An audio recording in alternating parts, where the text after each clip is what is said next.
Louisville is a keystone game for many teams in the ACC because I feel like when, Louisville fans look at their schedule, they're kind of chalking themselves up as, wins against certain teams on their schedule. But I think when other fans of other teams see Louisville on their schedule, they're like, oh, maybe that's a game that we can get. And you know what Louisville was also a beneficiary of last year? A very easy schedule. It was the easiest over bet for us last year, and we smashed it, right? Uh, didn't put the Louisville to win the ACC future out last year. Probably should have done that, but oh well, right? The reality is Jeff Brom is such a good coach, all right? And this is a great hire for Louisville. You're not going to have elite high end recruiting, but you can do that at Louisville, you know, versus some other places that Jeff Brom's has been at. You're going to get great X's and O's from that guy. Just great X's and O's. And you're going to win some games that you shouldn't win, but you also might lose some games that maybe you shouldn't lose. I look back at Pitt last year as a prime Oh, example of that, getting absolutely swallowed up by Pitt, a terrible Pitt team at that. It's interesting. And the schedule this year for them is a lot tougher. And you have Kentucky on the road this year. And Notre Dame on the road, who I know you beat last year, but it's a better Notre Dame team. So this is not as easy of a schedule for Louisville as it was last year. The win total actually reflected that last year. The win total last year was 8.5. And I think a lot of people were surprised by that because you're having year one of your new head coach, but man, the hmm schedule's did them a lot of favors. But they're sitting at around 8.5 once again for these win totals. Can they reach that? Well, you'll have to stick around to find out. And we'll start in this quarterback room, Christopher. I mean, Tyler Shuck, is he going to stay healthy? Because if he damn it, does, I I think hope he's a pretty so. good quarterback. But the early reports, and now be careful of drinking some Kool-Aid, some red-colored Kool-Aid, right? Cardinal Kool-Aid. But the reports are they love him. And by the way, every college football staff loves Tyler Shuck. He's been around the country, damn it.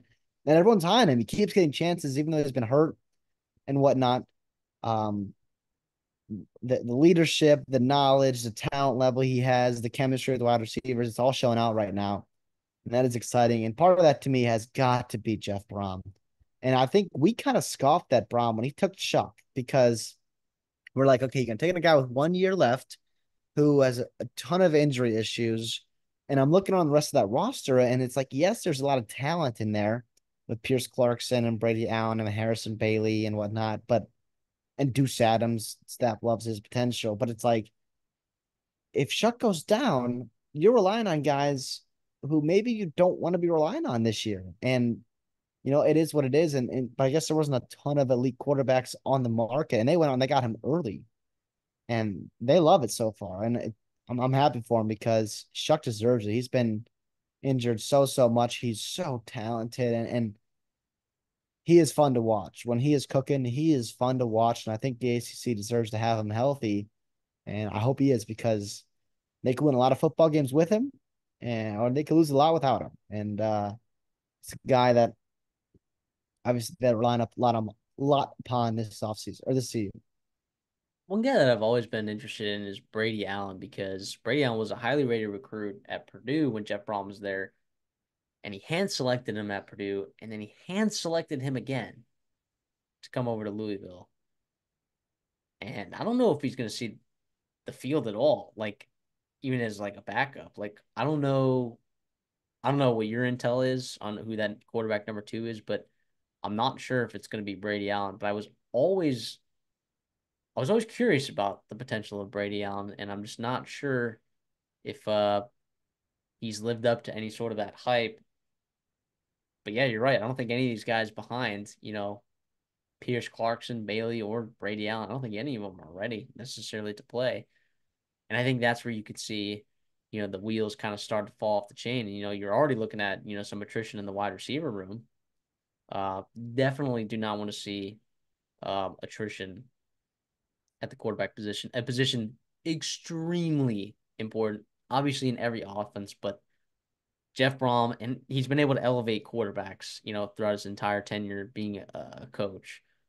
But a good quarterback has a has a chance to, do some real good things in a Jeff Brom offense. And, you don't have to be the best. Jack Plummer played well at At times. times. So it wasn't the reason, but also the reason you were really effective is because you had a super effective run game with two NFL running backs back there, whom you don't have anymore. And you're looking at Donald Chaney coming over from Miami.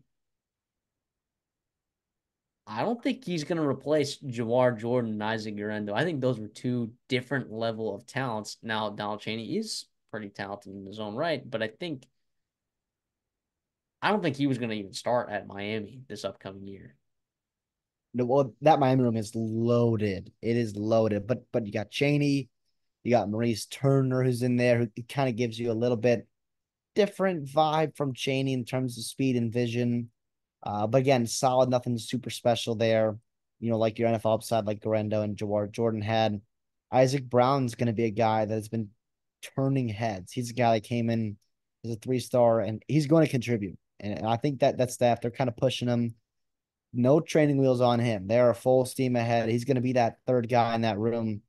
And then it's just about Kajan Brown getting healthy, and then Duke Watson. The future is bright with him for sure, but maybe not in 2024. Regardless, so going to be a drop off, I think. And I think most fans can understand that. You lose two NFL guys, Jordan, Garendo, you're going to see some kind of drop off. And it's up to Cheney and Turner and Brown to how much that is. And especially if you're seeing some losses at the receiving core, right? That just more and more important gets placed on this running back room. Well, let's talk about the receiving room, okay? Because there's always a dominant receiver in every Jeff Brown offense. There's always one All American, right? I guess Jamari Thrash was an All American, but hey, last year, and we were on it first. Jamari Thrash, we were on him early. The year before, we were on Charlie Jones early before everyone else. CD, who's the guy this year that we're high on that's going to absolutely pop off this year? A lot of pressure. Damn it. It could have been Colin Lacey. It really could have been. It sounds like he's out for an extended period of time. He was the guy that was really impressing. He had 1,300 yards, 7 touchdowns last year at South Alabama. It's 5'9" or 5'10" with 190. It sounds like a broken collarbone, but don't quote me on that. I get they don't really give out too much injury specifics. That T was kind of taken down. So we'll see what happens. But hopefully it comes back soon. But in the meantime, yeah, Chris Bell and Ja'Cory Brooks, and It's going to be one maybe of those guys. Jaden Thompson. Maybe. I like Brooks, man. I thought what Brooks did at Alabama was so underrated. He was really good as a freshman. He kind of got hurt last year, and he's showing out in camp. I really like his game. Chris Bell is an uber solid kind of player for you, but to me, I think the upside is there with Brooks to be a legit alpha in this offense for Jeff Brown. What say you? Yeah, I'm with you. I think it's really tempting to, take kind of pin Chris Bell in that light because of what he did in the spring game. But I think Ja'Cory Brooks is just so much more talented, and he's really good. Okay, Ja'Cory Brooks is a phenomenal football player, and I think the loss of Colin Lacey is big. I I don't want to call him a volume pig, but I think he was a really good football player last year. I think A there were volume pig is crazy. look, I What even is that? You gotta explain it real quick. well, just like a guy that got targets to get Gets targets fat because on volume. now Yeah. they also had Pritchard last year Yeah. in that Jeremiah, offense. So it Jeremiah wasn't Pritchard. Or it wasn't like he was the only guy in that offense that could have yeah. gotten the ball. But I do think that I don't think Colin Lacey was the best transfer wide receiver that they brought in on this team, is what I'm really trying to say. I'm not trying to say that Colin Lacey's a bad football player because he's a really good football player. And I think any team would be lucky to have him, especially playing that slot role, which, it's hard to find really elite slot receivers in college football, ones that have already been productive. I'm just trying to say that Ja'Cory Brooks is that dude. And Chris Bell is also effective as well. So I'm still high on those top end guys. Sorry if I mean also Yeah, you got to forgive me because I also called Malik Washington a bowling ball and said he would not be very effective in Virginia's offense last year preseason, and he ended up being An probably one of All-American. an All-American and an NFL drafted receiver. So just forgive me when I say things like that. So just sometimes I'm right, sometimes I'm not. So it is what it is. But we own our mistakes, right? Not like some other pundits, some other bozos out there. We live and die with our takes. We do, and to me, maybe it might even matter if one of those guys steps up and beats an alpha because the tight end group is pretty damn deep and pretty damn good. You got three guys right now that all feel good about trotting out there with the first team with Mark Redmond, Nate Kursky, Jamari Johnson, right? You get the Skinners are behind them as well. Um, yeah, it's a Dylan Mesman, right? The young kid, which he probably won't play too much, but it's a deep room, different bodies. It should be fun. You're bringing in three transfers. Wow, good for them, right? Good for them. On the offensive line, first of all, ditto everything that you said. On the offensive line, I mean, you're bringing in a lot of transfers, and last year you were able to you brought in Eric Miller as a transfer, and he's gone. And Eric Miller was a special case because you were able to handpick him from Purdue when he was already there, right? So that's one of those rare situations where you feel pretty good about bringing in a guy like that. Now I think you're relying on some guys that maybe have some question marks, right? I think the guy from Northern Illinois, I think he can play, right? Um, Monroe Mills, is he going to be an upgrade at that tackle spot? He could be. I think he could be. I think Monroe Mills is also a very good football player. We'll see how everything transitions, right? Uh, the other tackle position is where I have my questions. What's it going to look like there? Overall, though, I think this offensive line is going to be pretty good. It could be better than last year's, realistically, if it hits its upside, which, it could be better than last year's offensive line. Now, last year's offensive line was also highlighted by really good running backs, just flying through holes, making guys miss, as being explosive. But I'm not upset with the offensive line room right now. And you would think that bringing in four transfers would lead me to believe, like, okay, this was a clear problem in this room, yada yada. I trust, this coaching staff's evaluation of offensive linemen, and I also think that, look, Jeff Brom and his coaching staff have never had a problem developing offensive linemen. They've never had a problem with that. I kind of trust them in this situation. I think they got some pretty decent guys on this offensive line. Is that how you feel, or are you a little bit less optimistic? No, I'm with you too. And the staff even feels like they got 8 to 9 guys that they could rotate that they feel good about, which again is crazy. Speaks to, maybe the hits that they got in the portal, but also some of the returning guys. Michael Gonzalez is a stud. He is a legit NFL kind of guy. Returns that guard there for him. And then right tackle, we'll see. Mendoza and Miller, right? I like Mendoza in terms of what he could be. Just a big dude. And listen, if they feel comfortable trotting him out there, knowing how important he is to keeping a guy like Shuck healthy, I feel good about that. Absolutely. And knowing that you got depth and versatility behind those starters is very nice. And you can feel comfortable sleeping well at night if you're a Louisville fan, I'm sure. Yeah, you mentioned Monroe Mills. If he's an upgrade over Miller, that would be crazy. It could Right? Miller be. was really good. Even if there's a small drop off, I wouldn't mind it at all. I don't think you'll feel that at all. Yeah, like you mentioned, like with the injury histories of Tyler Shuck, this is very important that this offensive line performs well. And it's also doubly important because your running backs are not the elite ones that you had last year. So, for two reasons in your run and pass game, so that things don't fall beneath the floor. This is a room that has to be good, and both of us think that it will be. So I guess that's good news. You head over to the defensive side of the ball.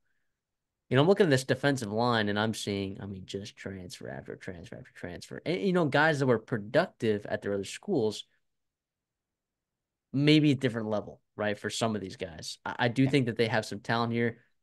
Thor Griffith, look, I know he was pretty good at Harvard. Maybe he's good. All right, maybe he's good. I think Ashton Gillette is very good. Okay, very good. I think they got some guys in the interior that they like. I like Tell. in the interior at nose. I think he's fine, right? Hopefully these transfer portal pieces hit, right? So I think some of these guys were really productive at their old schools. It's going to have to be kind of a wait and see game for me with some of these pieces on the defensive line. And I don't think we're going to find out really until like week 4, right? Because their first 2 weeks, they play Austin P and then they play Jacksonville State. And then week 3 is a bye, right? So I'm not sure. Jacksonville State's got a couple good pieces on that offensive line, but I'm not sure if we're really going to see this defensive line get tested until Georgia Tech week 4. And fortunately, that's a home game. I'm with you here too. We'll see. I like Jordan Garrard. He's a guy that comes from FIU, and he had some nice stuff there in the CUSA. And I know it's the CUSA. I get that. And there's going to be some kind of learning curve for him, but it doesn't have to be elite if you've got, Desmond Tell next to him. Thor Griffith, he's been hurt, so it's kind of tough to get a grasp on him. But you got younger guys like them behind them that are pushing these older transfers. Sadiq Clemens, William Spencer, those are guys that are making plays in camp. Renee Conga, kind of plays inside out for you at 6'4", 290, coming from Rutgers. Miles Jernigan sounds like they hit on him from Cal. Adonijah Green, he's got a good body, man. He's got a real good body. Don't know if he's quite ready yet, but 6'6", 240 long. Same with Micah Carter, 6'6", 250. Those are good building blocks for the future. I feel pretty good about this group. And it's nice that like those transfers, yes, you want them to hit and they have to hit, sure, but they don't have to come in and play elite pieces. You've got good pieces around them that'll make the engine go. You just have to have depth and different guys around them that can keep contributing and kind of feast on maybe the attention that a guy like Gillette and maybe Desmond Tell, you know, brings upon themselves. In the linebacker room, sure, you lose some guys here in this linebacker room, but I'm okay with a lot of these guys. I mean, TJ Quinn, you get back. He played a lot of significant snaps. I thought Antonio Watts, he played 300 some snaps, but I thought in his time, I thought he was also, I thought he was a guy who was really good. Drew Anthony Davis is a guy they bring in the transfer portal, from Jacksonville State, or sorry, from Jackson State, who I guess was committed to Texas A&M for, just half a second there. He could be an interesting guy, coming up, uh, from a different level of football, but you know, I'm I- I'm okay. I'm really okay with this linebacking group. What about you? Yeah, you mentioned it. It sounds like they feel good about those guys developing behind Quinn and Clark to give them good depth. Even Davis, pushing for playing time. To me, I look at a guy like Stanquan Clark and being that playmaker, the high upside, making a big jump from year 1 to year 2. A guy that, can really push this group over the top, push this defense over the top in that front seven to pair along with a pretty solid defensive line. Yeah, I like it. I mean, this again, you think of Jeff Brom, you think of good offense, but this defense, man, it's pretty damn good, and they've done a good job, both years they've been here. Now, when you go to the secondary, I thought it was an okay group last year. I thought it was going to be better than it was last year, but they bring in, I mean, a ton of transfers. This is kind of a theme on the defensive side of the ball. I mean, kind of been a theme in the Jeff Brom era in the 2 years that he's been there at Louisville. But look, get some really good players. Okay, Quincy Riley, Devin Neal, fantastic football players. All right. We'll see what we get from Corey Thornton coming over from UCF. We'll see what we get from Blake Ruffin, a guy coming from Eastern Illinois. I don't know how good he's going to be. Tavian Nicholson, Tamarian McDonald is a guy that I thought was a really good get from Tennessee. I The secondary always confuses me because I think there's really good pieces in the secondary that you can get in the portal, but when you bring so many of them in, and this is how I feel about Texas A&M to some degree, where like I feel like you bring in some good pieces, in the secondary, but there's something to be said about playing in a different scheme in the secondary. Like things can change pretty quickly, in the secondary for you, dependent on scheme. I just we'll see how these guys all fit together. I'm not really ready to bet on this secondary being incredibly good or improved, but I think this can be a plus group on this defense. Is it going to be an elite group? I don't know. I think it can be a plus group. All right, because there are a lot of pieces and a lot of names that I like in this room, but it's got to be a wait and see for me. And I know Louisville fans are going to be upset with that. You have guys with tons of snaps of college football in the secondary, which you love to see. You love to see guys Yeah. with tons of snaps. There's not enough snaps on this team, right? In this defense, and I'm gonna be cautiously optimistic about the secondary. Listen, I like the secondary. I am too, and I'm trying to be. Right, But I exactly. like this group. It's Quincy Riley, and he is a stud. You talked about maybe not being elite. He's an elite football player. We'll see if everyone else around him can match that level or also elevate their game too. Corey Thornton's a guy that they like. Sounds like they hit on him as well as Tavion Nicholson, a guy that Ole Miss wanted pretty bad. I think was committed there for a little bit. Benjamin Perry comes back. I like him in the slot star position. MJ Griffin's coming back from injury. He's a guy. We'll see how he returns post injury, but again, if he can give you that good stuff, that would be awesome. That would be really, really awesome. And then D'Angelo Hutchinson. I'm so sorry. Sounds like he's playing well in camp as a junior for you to give you some depth. Listen, he took a ton of transfers because you kind of had to. You really did replenish that room, but I mean, it sounds like the early signs are good on a lot of these players, and that's a really good sign. And yes, it's never an ideal thing to take what six transfers from one position group, but sometimes it is what it is. And if you hit on a couple of them, and the other ones are nice depth pieces, this could be a real special group. Eh, Listen, like I know you said, we're cautiously optimistic about cautiously, Yeah, but it could be really I'll be good. one that could be really excited about it. Yep. And you kind of have some time to get settled into it, right? You get 3 weeks, in that bye week, right, to kind of get settled in, and you get a nice test in Haynes King and Eric Singleton coming into town, and then it's kind of off and running with your schedule. Well, let's talk about then. Week 1, you got Austin P at home, uh, without Scotty Walden, so you don't have to worry about that. No, I'm just not that you would worry about him anyways at Austin P. Jacksonville State week 2 is an interesting game. One of the more underrated G5 teams, I think, heading into this season. Don't think that's necessarily a true test for you, though. Week 3, you get a bye. Georgia Tech, you get at home. Week 4, then Notre Dame, you go on the road to play them. Week 5, SMU, you get at home. Week 6, Week 7 is Virginia on the road. Miami is at home. Week 8, Boston College is on the road. Week 9, Clemson is on the road. Week 10, 11 is a bye week. Week 12, you're going to Stanford. Let me just, I'll put a bookmark on that one, by the way. Pitt, week 13 at home, and then Kentucky on the road, week 14. The over and win total is at 8. Well, on the show, we're going to pick it at 8. It's at 8.5 at a lot of places. Um, but the truest to even odds that you can get somewhere is 8 at about minus 115 to the over, minus 105 to the under. CD, where are you at with this Louisville team? I like the over, man. I do. I do not see 7-5 this foot unless Shuck is hurt, and this is why I'm not putting my own money on it. But if I got to pick for the show, and I assume all guys stay healthy for the most part, especially at the quarterback position.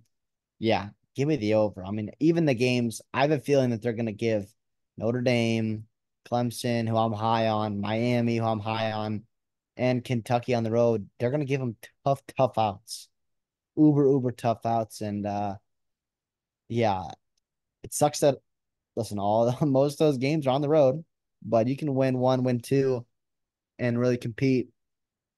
It'll be interesting to see which games they do lose and which games they do win in terms of where they end up in the ACC race at the end of the year because Notre Dame, Kentucky, those are out of conference games that don't count for your, ACC win loss total, right? So they could just as well be right there in the thick of things come November where they got you mentioned Stanford on the road. And listen, I kind of like Stanford this year.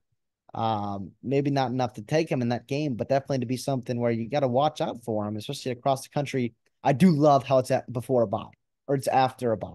So you get a bye week to rest after a brutal stretch, and then you can gear up and travel, to Palo Alto and hopefully get a win there in Stanford. I'm gonna fade you here. And look, I understand the upside Seven of and this. five. I'm gonna fade you on this. I think if I got better odds at 8.5, I would take the under. Believe it or not. Wow. Um, You son of a bitch. You're rooting. Shuck's getting hurt. You just know Shuck's getting hurt. one, yeah, it's tough to actually put money on an over where Tyler Shuck's the quarterback because you don't know. And I always hate playing like the injury card, with players. But there are some players that are injury prone, and Tyler Shuck is one of them. That's just what it is. I look at the Stanford game. I told you to bookmark that. That is the end of a 4-week road stretch there. And after some, I know you're coming off of a bye, right? But like or sorry, 4 weeks where you don't have a home game is what I meant to say. Boston College, then Clemson. I know you get a bye before that Stanford game. Traveling all the way across the country, folks, it's not easy. All right. It's not easy to do. I'm a little bit scared for them in that game. And that's people are going to think I'm crazy, but I'm just paranoid about that game for some reason. I don't think they beat Kentucky on the road. I think Kentucky's a really good football team. We talked about that preview a while back. They're a way better football team than people think. Clemson on the road, I don't think they're winning that. Notre Dame on the road, I don't think they're winning that. I think Miami's beating the piss out of them. So when I look at Notre Dame, Miami, Clemson, Kentucky, I'm already like almost chalking up those 4 losses, and I'm looking at spots like Georgia Tech, and I'm looking at spots like on the road against Stanford. I look at a game like going to Virginia, and I if Tony Muskett's the quarterback there, then obviously Louisville's going to win that game. But I I don't feel this Louisville team could still be pretty good. I think some of these players have graded out better than maybe they actually are because of that schedule last year. And I think we saw when they ran into some good football team. Now Notre Dame, they got them. They got them at home. But Notre Dame has some games that they struggle. I'm a little bit skeptical of this Louisville team. Maybe undeservedly so, right? And I would love to see them prove wrong because I love Jeff Brom. I love Jeff Brom. I think he's a fantastic coach. I think he's what's good about college football. Being an X's and O's guy, elevating programs to win games against programs that are more talented. I love everything about Jeff Brom. Slightly skeptical about this Louisville team and a little bit less optimistic than you. It's a slight lean to the under at 8. If it was 8.5 at a good number, I might consider actually betting it.